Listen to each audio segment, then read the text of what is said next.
드라마델리입니다. 수지 맞은 우리 드라마가 방송되었습니다. 진나영이 떠나기로 했네요. 사실 모든 거짓말이 세상에 드러났기 때문인데요. 진나영은 이제 더 이상 얼굴 들고 밖을 돌아다닐 입장이 아닙니다.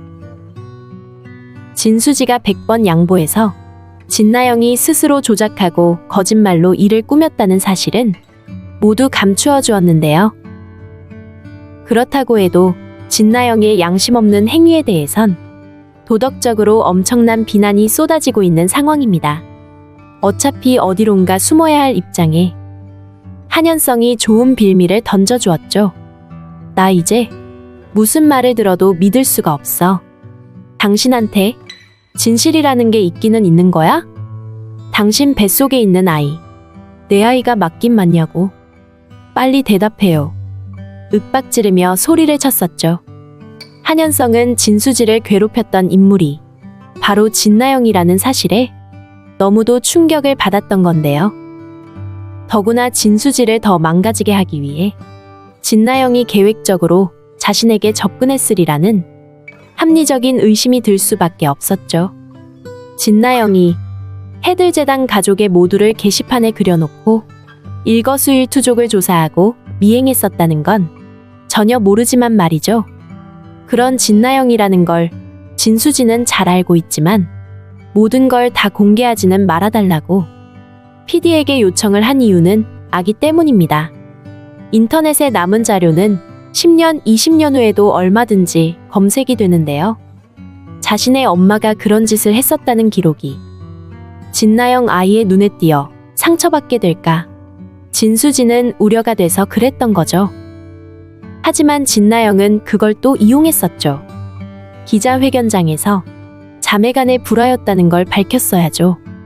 한진태는 그것만 했더라도 진수지가 그렇게까지 추락하지는 않았을 거 아니냐고 진나영을 몰아세웠죠. 기자회견 직전에 우리는 자매 사이를 끊었습니다. 그래서 자매라고 밝힐 수 없었어요. 아니, 법적인 가족관계증명서에 떡하니 자매로 등록이 되어 있고 여전히 한 집에 살고 있으면서 자매 인연 끊는다고 말 몇 마디 했으면 자매가 아닌 게 되는 건가요? 그리고 이젠 자신이 피해자인 척 또 피해자 코스프레를 했고요. 저희 헤어지겠습니다. 그러니 저로 인해 심려 안 하셔도 돼요. 이제 뱃속의 이 아이는 오로지 제 아이입니다. 정말 쉽네요. 마음대로 남의 가족 뒷조사에다 미행까지 해서 접근을 하더니 이제 와서는 헤어지겠다고 하네요. 자신의 아이는 자신이 알아서 한다고 말이죠. 결국 몇 달 동안 자신의 욕망 때문에 사람들을 이용했었다는 걸 스스로 증명하는 것이나 다름이 없네요. 하지만 진나영은 다른 선택을 할 수가 없었죠. 지금 자신의 악행이 인터넷에 도배가 되고 있고 그것 때문에 한진태와 김마리가 자신을 며느리로 받아들이는 걸 주저하고 있다는 걸 알기 때문입니다. 그리고 가장 중요한 건 우유부단하긴 하지만 한현성 역시 이미 자신에게 정이 떨어진 듯한 모습을 보였기 때문에 자신이 원래 계획했던 대로 해들재단의 며느리가 되는 건 이젠 글렀다고 생각한 거죠. 자신의 악행을 감춰달라면서 진수지에게 했던 말 기억나시죠? 내가 현성 씨랑 결혼하게 되면 개인 병원 차려줄게. 진나영의 어이없는 말에 진수지가 웃음을 터뜨리고 말았네요. 개인 병원? 나를 돈으로 매수하겠다는 거야? 정말 어이가 없었네요. 우선 이 말 한마디가 진나영의 모든 걸 말하는 거죠. 한현성과 결혼하는 일이 바로 엄청난 돈과 연결돼 있다는 것을 스스로 밝힌 것인데요. 그 파일 저한테 파세요. 원하는 대로 얼마든지 드릴게요. 진수지에게 통하지 않자 진나영은 방송국까지 찾아갔었죠. 그거 폭로한다고 해서 PD님한테 덕될 게 뭐가 있어요? 돈 드릴 테니까 저한테 파세요. 이번에는 양심선언을 준비하고 있는 방송 PD를 돈으로 매수하려고 또 노력을 했네요. 자신처럼 돈이면 인간성도 뭣도 다 팔 수 있다고 쉽게 생각하는 모양이지만 이 세상 사람이 모두 자신처럼 그렇게 살아가지는 않는데요.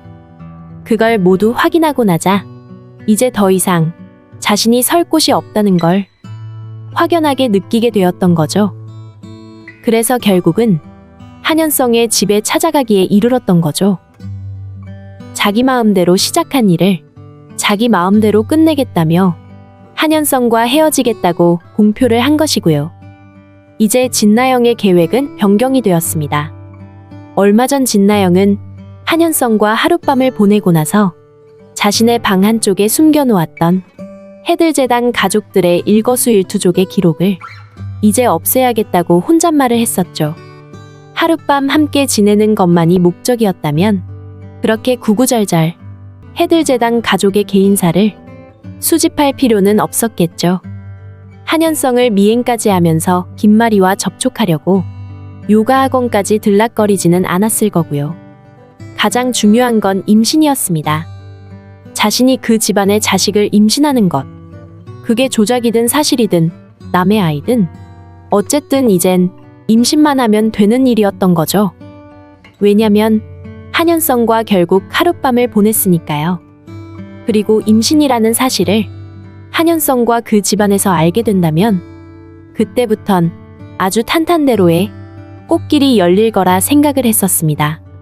바로 그때 최선영이 숨막꼭질 PD를 불러들여 프로그램을 촬영하게 되고 그 PD가 자신과의 대화까지 진수지에게 들려주는 그런 일이 벌어지는 줄 꿈에도 모르고 말이죠. 그러다 결국은 지금까지 온 건데요. 이제부터의 계획은 시간이 조금 더 필요하게 되겠네요. 아기를 안고 다시 돌아오려면 적어도 1년 정도의 시간이 필요한 건데요.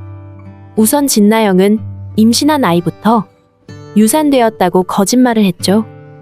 주변의 가족들이 임신이라는 걸 알고 있기 때문에 유산쇼를 벌여 주변의 관심으로부터 벗어날 심산인데요. 유산되었다는 말은 모두 거짓말입니다. 거짓말이었다고 말하고 1년 후 아이를 안고 깜짝 등장을 할 예정입니다. 1년 후 진나영이 아이를 데리고 나타나면 이제 모든 관심사는 그 아이와 한현성이 유전자가 일치할까 하는 부분에 다들 관심이 기울어지게 될 텐데요. 진나영이 그 정도의 준비 없이 다시 돌아오지는 않겠죠. 하지만 이제는 그 아이가 한현성의 아이인지 아닌지는 별로 중요해 보이지 않을 것 같네요. 진나영의 문제로 충격에 받은 김마리 건강이 심각하게 악화가 되게 되는데요. 김마리에겐 죽기 전에 이루어야 할 중요한 일이 있습니다. 바로 자신의 잃어버린 아들을 찾는 일이죠. 이미 여러 번 말씀드렸었지만 김마리는 한진태와 결혼하기 전 다른 남자 고승환과 결혼을 앞두고 있었죠. 김마리 아버지의 반대로 고승환과의 결혼은 이루어지지 않았고 결국 고승환은 교통사고로 목숨을 잃는 일이 벌어지는데요. 혼자 남은 김마리는 너무도 사랑했던 고승환 때문에 세상을 떠나버릴까 고민도 많이 했었다고 하네요. 하지만 결정적인 순간에 자신의 몸속에 새로운 생명이 자라고 있다는 걸 알았습니다. 결국 그 아이가 자신을 죽음에서 구해주었다고 생각한 김마리는 그 아이를 지키기 위해 생각을 바꿨던 건데요. 그래서 자신의 아버지가 사윗감으로 고른 한진태와 결혼을 하게 되었습니다. 한진태 역시 김마리의 뱃속에 고승원의 아이가 자라고 있다는 걸 알았지만 결혼을 감행했던 것인데요. 고승원의 아이가 태어나고 한동안은 한진태와의 삶도 행복하게 느껴졌던 게 사실입니다. 얼마 전 입원실에서 자신을 간호해주는 한진태를 보면서 김마리가 독백을 했었죠. 그땐 우리도 행복해질 수 있겠다 생각했어. 당신과 함께 다시 행복해질 수도 있겠구나. 희망이 생겼거든. 30년 전에 어떤 하루를 떠올리며 했던 그리움의 독백이었죠. 하지만 그 행복은 한순간 깨어지고 말았네요. 죽은 고승환이 남긴 선물 같은 아이가 어느 날 사라졌기 때문입니다. 그 일에는 한진태가 연결되어 있는데요. 하필이면 김마리가 없던 날 한진태와 아이가 둘이 있다 생긴 일이라 한진태는 평생을 김마리에게 미안하게 생각하며 살았었죠. 하지만 한진태는 김마리가 신혼 때부터 이혼을 준비해왔다는 사실을 알고 충격을 받아 이혼을 하자며 집을 나간 상태입니다. 김마리는 절대 안 해준다고 버티고 있고요. 죄 지은 사람이 감옥이 싫다고 내보내달라고 하는데 그럼 감옥에서 고생 많았다. 나가서 자유롭게 살아라 그렇게 말할 줄 알았어요?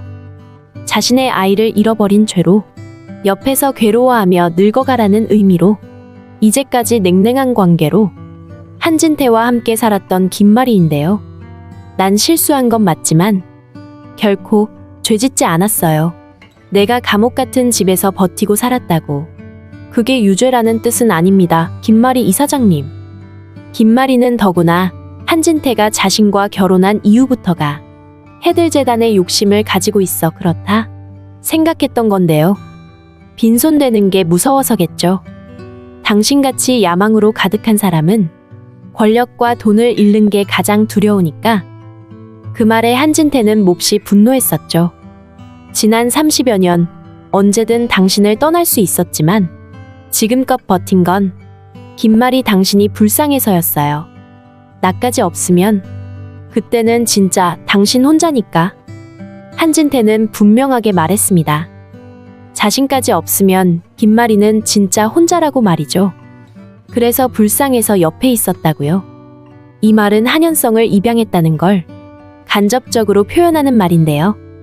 우리가 알다시피 김마리의 친아들은 채우리입니다. 채우리와 한현성은 1살 차이로 한현성이 1살 어린 34살인데요. 5살인 채우리를 잃어버리고 너무 힘든 마음이라 또래의 한현성을 입양해 이제까지 키웠던 것인데요. 김마리의 건강이 악화되면서 한진태는 사방팔방 다시 그 아이를 찾아다니게 되겠네요. 이미 어른이 된 그 아이는 바로 해들병원에서 근무하고 있는 데다 또 마당집에서 기거하고 있는데 말이죠. 김마리가 친아들 채우리를 만나게 되면서 해들재단의 모든 재산권은 채우리에게로 돌아가게 됩니다. 한현성과 결혼하면 진수지에게 개인 병원 하나 차려주겠다는 진나영의 핑크빛 꿈은 바로 물거품이라는 건데요. 또 다른 계획을 꾸려 1년 후 아기를 안고 진나영이 나타나게 되지만 그 아이는 한현성의 아이가 아닙니다. 그리고 한현성의 아이든 아니든 해들재단과는 관계가 없는 아이인데요. 어쨌든 거짓말로 도배를 하고는 떠난 진나영이 새로운 계획을 가지고 달콤한 꿈을 꾸며 1년을 보내게 되겠네요. 물론 그동안 진수지와 채우리의 사랑은 깊어지고 최선영은 진수지에게 자신이 엄마라는 사실을 모두 털어놓았을 거고요. 이제 병원에 복귀를 하고 행복해진 진수지 모습을 볼 수 있으니 드라마가 더욱 재미있어지겠네요. 오늘 수지 맞은 우리 드라마 리뷰는 여기까지입니다. 재미있게 보셨다면 구독과 좋아요 부탁드립니다. 감사합니다.